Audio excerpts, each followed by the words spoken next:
Worli hit and run प्रकरणामध्ये आता जी गाडी आहे ही BMW कार आपण जर पाहतो, ह्या कारची पाहणी करण्यासाठी आता RTO विभागाचे अधिकारी या ठिकाणी दाखल झालेले आहेत।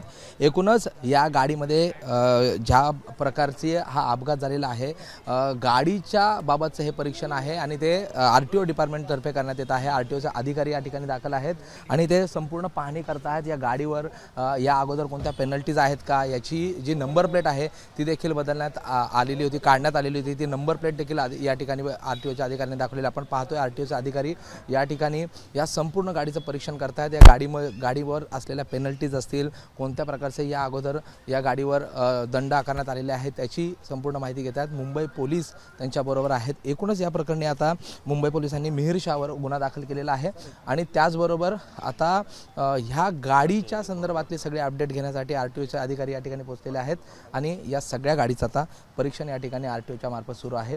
आपण जर बघितलं तर हाच जो बोनेट आहे, ज्या बोनेटवर वरून जी महिला आहे ती या बोनेटवर पडली होती आणि तिथून साधारणतः 1.5 ते 2 किलोमीटरपर्यंत या गाडीमधून मिहिरने त्यांना फरफटत पुढे नेलं होतं, त्यामध्ये त्यांचा दुर्दैवी मृत्यू झालेला आहे।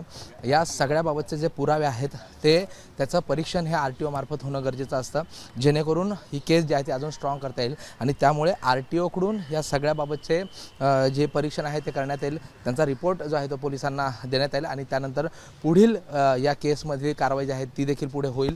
सध्या तरी पोलिसांनी दिलेल्या माहितीनुसार मिहिर शाहवर आता गुन्हा दाखल करण्यात आलेला आहे आणि 2 जणांना पोलिसांनी ताब्यात घेतलेला आहे। त्यांची देखील कसून चौकशी सुरू आहे आणि यासाठी 4 पथकं जे आहे ते मुंबई आणि मुंबईच्या परिसरामध्ये जे आहे ते मिहिरच्या शोधासाठी पाठवण्यात आलेले आहे आणि पुढील कारवाई आता वरळी पोलीस या ठिकाणी करत आहे।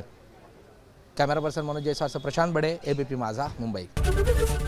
ABP माझा, उघडा डोळे बघा नीट।